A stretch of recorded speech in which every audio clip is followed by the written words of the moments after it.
Today is Monday, October 27th, 2025. This is a quick start from CBN News. I'm Dan Andros. An incredible testimony. An ex-wife of a Hamas member shares her journey to Jesus. You don't want to miss this. Coming up, we'll love that top story and more on today's podcast, where we bring you news from a Christian perspective. Don't forget to subscribe and leave a rating if you haven't done so already. We appreciate it. You can email us, as always, quickstartpodcast@cbn.org. We'd love to hear from you, as we're so glad you're here with us, getting through the news of the day each and every weekday, bright and early, and we have a lot to journey through on the podcast this morning. On the focus story, a woman who was once married to a member of Hamas. Yes, you heard that right. And she lived in Gaza for years until Jesus opened her eyes. You'll hear from her and her incredible testimony coming up in just a moment on the focus story. Also, on the main thing, deportations continue to ramp up in Chicago. And after all the violent rhetoric against ICE agents from Democrats, some officials are sending an ominous warning there in Chicago. The details coming up from Madison on the main thing. All right, make sure you're subscribed to all of our CBN News podcasts. The links to those, as always, in the description of this podcast episode. Always have them down there for you, for your convenience. Make sure you're checking those out. And also, don't forget, it's coming up. Discover how the New Testament came to be. Oracles of God, the story of the New Testament from CBN Films. It's hitting theaters November 2nd, 3rd, and 5th. You can get your tickets now at cbnfilms.com. You don't want to miss that. With that, we are going to head to the news now in 90 seconds. And Hurricane Melissa has exploded into a Category 4 hurricane and could hit Category 5 strength as it barrels towards Jamaica and Haiti, threatening catastrophic flooding and damage across the northern Caribbean. The U.S. National Hurricane Center says Melissa's torrential rains could drop up to 40 inches in some areas, enough to cause life-threatening flash floods and landslides. Jamaica's southern coast is expected to take a direct hit later today or early tomorrow, with winds now topping 145 miles per hour. Cuba's also bracing for impact, issuing hurricane warnings for several provinces there. The slow-moving storm has already killed at least 4 people across Haiti and the Dominican Republic and destroyed homes and left thousands without power or water. And President Trump has landed in Tokyo for stop number 2 on his diplomacy tour across Asia. Talks are set for tomorrow and will center on trade, investment, and defense. After Kuala Lumpur, negotiators say the U.S. and China have a framework to cool tariff tensions, setting up a high-stakes Trump-Xi meeting in China later this week in South Korea with the Chinese leader that could lock in a broader trade pact. So we'll keep you posted on all that and more over on cbnnews.com. And I want to get right over to the focus story now, because it's about as incredible a testimony as you're ever going to hear. A woman who grew up hating Christians and Jews because of her family's ties to Hamas. And then she was later married to a member of Hamas. She's been miraculously saved by Jesus, and she shared her journey with our own Raj Nair. And part of that remarkable conversation is today's focus story. Juman Al-Kawasmi, you were once married to a member of Hamas inside Gaza, but what happened next is a story you have to hear to believe. But before we get started, my friend, what was your opinion of Christians and Jews growing up? Okay, I had born and raised in Qatar, and my father is one of the founders of Hamas. So my father and my mom, they raised us to hate Israel and hate Jewish, hate Christian, and even hate the Shia, the Muslim, the Shia, and hate everyone who's not belong to Hamas and curse them. And yeah, I just want to say sorry, but we used to curse all the Christian and the Jewish, we feel like we should kill them because this is what Quran say. Yeah, I know it's crazy, but we used to believe in Islam, like we should kill all the Jewish, and even Jesus will come back and fighting with us, and he will break the cross and kill the pig, and the trees and the rock will call the Muslim and say, "Oh, Muslim, there is a Jewish behind me, come and kill." So it was crazy. Wow. So your father was one of the founding members of Hamas. You were eventually married to a Hamas member inside Gaza. How did you come to know Jesus? Okay, I've been married for 13 years in Gaza, but it was between 2002, I moved to Gaza. And in 2012, I started having questioning because I saw what Hamas doing in Gaza when they take on control. They said, like, we're coming here to make everyone equality, and they give people promises, and nothing happened. And they've been like, they said, we hate Fatah. Fatah is the organization was in control on Gaza before Hamas. And they asked people to give them their vote in the elections. And I gave my vote to Hamas. I'm sorry for this, but I did this in 2007, I think, or 2006. But they just make Gaza more worse, and they start killing the Palestinians. They start to make us feeling, if you are not belong to Hamas, you should be scared. But I keep like thinking, and that time ISIS showing, and they've been killing a lot of people, Muslims people. And I feel like something wrong with this religion. And, I just jumping, like, because I raised in Islam, I never been satisfied with God. I never been, like, I feel God will never be happy on me. I don't have any guarantee to go to Jannah. I'm always scared from hell. I'm always scared when they put me on my grave, there's a snake coming to make me suffering. And so Islam is not give you peace, and you're always scared something wrong will happen. Like, oh, I did this prayer, maybe God didn't accept it from me. I have to do like more and more. So I start thinking, and there's someone, he's close to me. I don't want to mention his name because his safety. He told me he became an atheist, and he asked me to read the Quran without holiness, like a regular book. Because, the Quran is all about killing.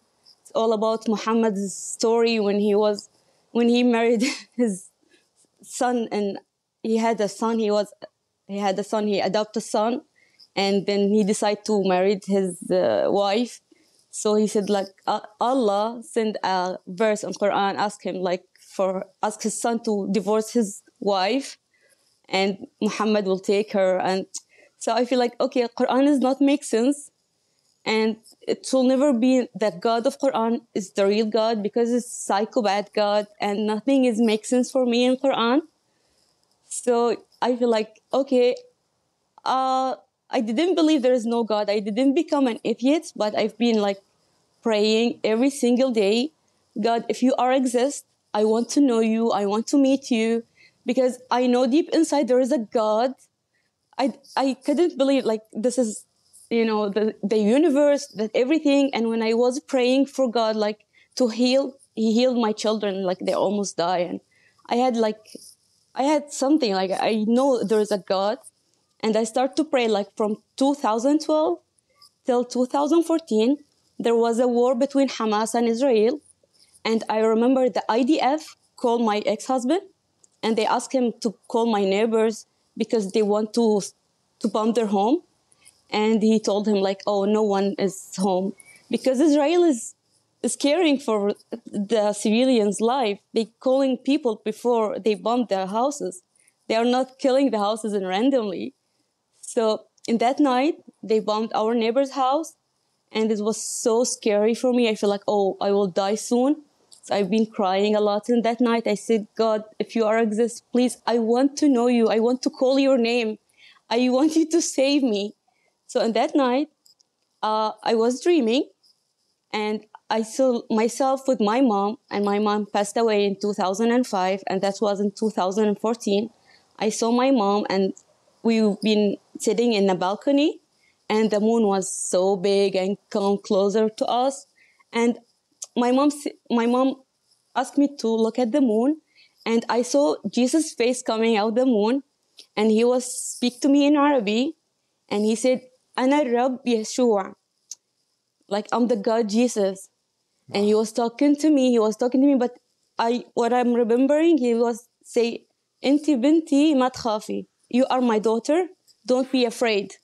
So I feel like, okay, when I woke up, I feel like maybe it's just take a second, but I feel like there is a moment, I feel like there is a light in the room. Something like, oh, this is real. So I never heard about Yeshua's name before because we call him Isa in Quran. I never been with the Christian people. Like my community is 100% Islam. Like when I was in Qatar in the schools, it's 100% Islam. And like my activities was like going to the Islamic center and memorization Quran. And I never met Christian people in my life to see like people come and told me about Jesus. No one told me about him before. But when I heard the name, I feel like it's a beautiful name and he's a beautiful God. And I feel peace inside my heart. It's like for the first time, I feel like someone's loved me. Like, oh, someone's loved me, because I never feel loved with my family. Like, because they are, I don't hate them. I love my family, but being Muslim, you don't have peace, you know, because God is always mad about Muslims. God's always mad. So, yeah, I feel like someone's loved me. So I start to search about his name in Google, and I found a Christian page. It's Egyptian Christian. And I tried to, like, when I opened this page, the first verse come to my face. It's love your enemies. When Jesus, I said, oh, who said love your enemies? Like in Quran said, like, we should kill all the Jewish, we should kill all the Christian, or make them paying jizya. Like, who asked to love the enemies? Like, it's crazy, you know, it's like, so I start to sending messages for this page, and the admin, I didn't know if she's a woman or a man till now, but I will say it's she, but she asked me to read the Bible, and she told me there's thousands of Muslims are now seeing Jesus in their dreams and converting to Christianity. She said, you are not the first one. I feel like, okay, that's cool, because I thought it's only me, you know, when I start to think. And the funniest thing, before I become a Christian and I saw Jesus, like when I hear someone become a Christian, converting to Christian, I feel like, oh, he will go to hell definitely. This guy, like, you know, so now it's me, like, accepting Jesus in my life. And I start the journey with him. Wow. Yeah. Wow. What an amazing, incredible testimony. I mean, wow. Praise God. Praise the risen King Yeshua. I had goosebumps. I'm like trying not to cry hearing your testimony. That's so unbelievably powerful. Just an incredible testimony there, Raj. Appreciate you bringing that. If you want to see that full conversation, by the way, the link is in the description here to the full interview on our YouTube channel. It is well worth the watch. Incredible, incredible stuff there. And as I'm listening to that interview, I'm thinking about many verses, but the one that keeps coming to mind is Isaiah 59, 1 and 2. Behold, the Lord's hand is not shortened that it cannot save, or his ear dull that it cannot hear. But your iniquities have made a separation between you and your God, and your sins have hidden his face from you so that he does not hear. So we know the Lord can save. I mean, she had not even heard about Jesus. She had not even been around Christians. She was just taught to hate them. And it's incredible to hear this testimony and to see what God has done and just pulled her from the pit. And it's just awesome to see it. And again, you'll want to check out that entire interview for sure. And we're going to head to the main thing now. And as deportation operations continue to intensify in places all around the country and including Chicago, Anna Giaritelli, Homeland Security reporter for the Washington Examiner, spoke with Chicago officials who are warning that anti-ICE networks are escalating across the city. Well, she joined Madison Seals to talk about that development on today's Main Thing. Anna, thanks for coming back on the podcast. I know your beat is immigration, and one thing that you've been watching and covering is the rise in violence against ICE agents who are carrying out deportation operations. It seems like the rise in assaults on ICE employees is steadily increasing as the deportation operations also intensify. Is that kind of what you're seeing? It is, yeah. Year over year, we're seeing over a 1,000% increase in assaults on ICE personnel. Keep in mind that also includes Border Patrol agents. Those are agents who are normally stationed at the southern, the northern, and the coastal borders. But because the border crisis is over, illegal immigration at the southern border is a historic lows. Those agents, I was told yesterday by the head of Border Patrol, have been sent to 27 cities around the country. And they are helping ICE, which means they're also coming under fire by I don't want to say protesters, but rioters and people who are trying to physically take down federal law enforcement. Yeah, and speaking of these protesters, you spoke recently with the Chicago alderman about his concerns about one particular group called the Chicago Listener that's using social media to promote tactics against ICE officers. Can you tell me what you've learned about that? Chicago Alderman Raymond Lopez, he represents the Southwest side, which has seen a lot of ICE and Border Patrol activity the last few weeks. He's actually a Democrat, and he is really concerned about the violence we're seeing, and not just from protesters and rioters, but in Border Patrol and ICE and state law enforcement having to defend themselves from these attacks. And so he was saying that there is a group, as you mentioned, on Facebook that is publicly posting information on how to assault officers, how to create weapons, how to create explosive devices, those sort of things, just publicly out there. And, that stuff is not being policed from the internet, from Facebook. And his concern is that, this is his backyard. This is the community he represents. And we already knew recently that there has been bounties put on the heads of ICE and Border Patrol in these neighborhoods. And so this is just amping up the threats further. And he thinks it's just a matter of time till we see a really serious injury or possibly a fatality again. Yeah, I've heard of some people and organizations that are informing illegal immigrants of ways to avoid being detained or avoid ICE agents. But this is a whole other level, informing people about ways to actually assault them and to attack them. And one thing that's mentioned in the article that broke this story is that some of the tactics being promoted kind of mimic the Antifa-style training from 2020, which is just an interesting comparison to make. I don't know. Do you have any thoughts about that? Madison, that's exactly correct. So, yeah, Antifa, it was literally disappeared for a number of years, and now they're back, right? It's this far left movement, really, it's anti-fascism. But what they view is the President Trump as a fascist ruler. And so their concern is that him sending ICE and Border Patrol into these cities, they say it's unwarranted.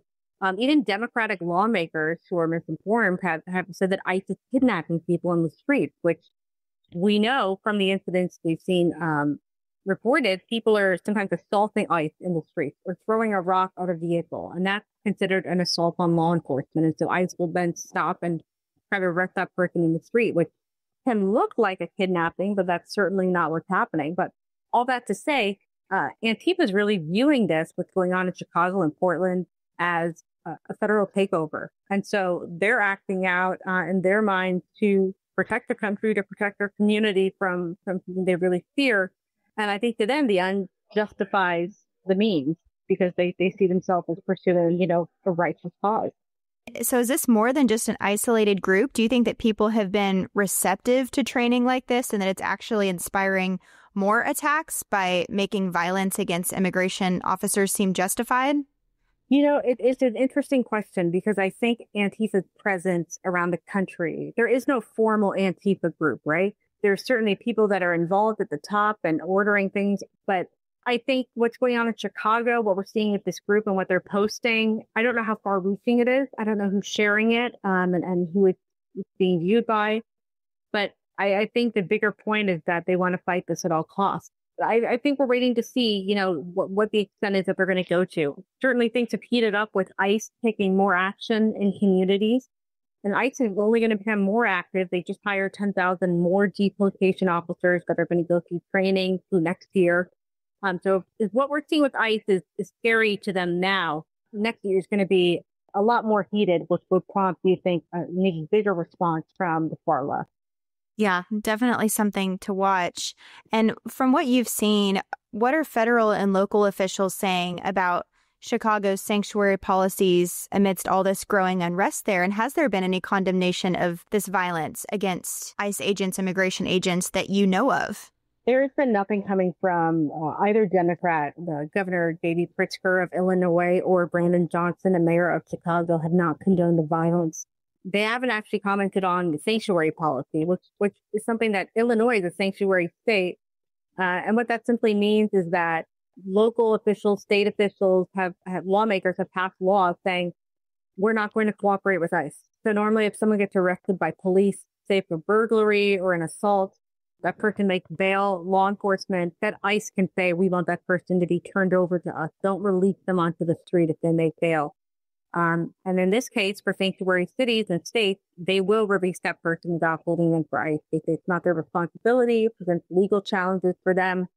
And so what ICE is doing is saying, you haven't held in Chicago alone since January. There's been over 1,500 people who ICE were arrested. ICE asked them to hold and were released back onto the street. And so what ICE is doing now is saying, we still want those people. Those are dangerous people who just in January have been arrested for non-immigration offenses. So they're going in, trying to get as many people as possible. They've arrested 1,000 so far since early September. So they're taking a pretty good number of people off the street. Are there any final thoughts or anything that you think that people should know about this situation to be looking out for?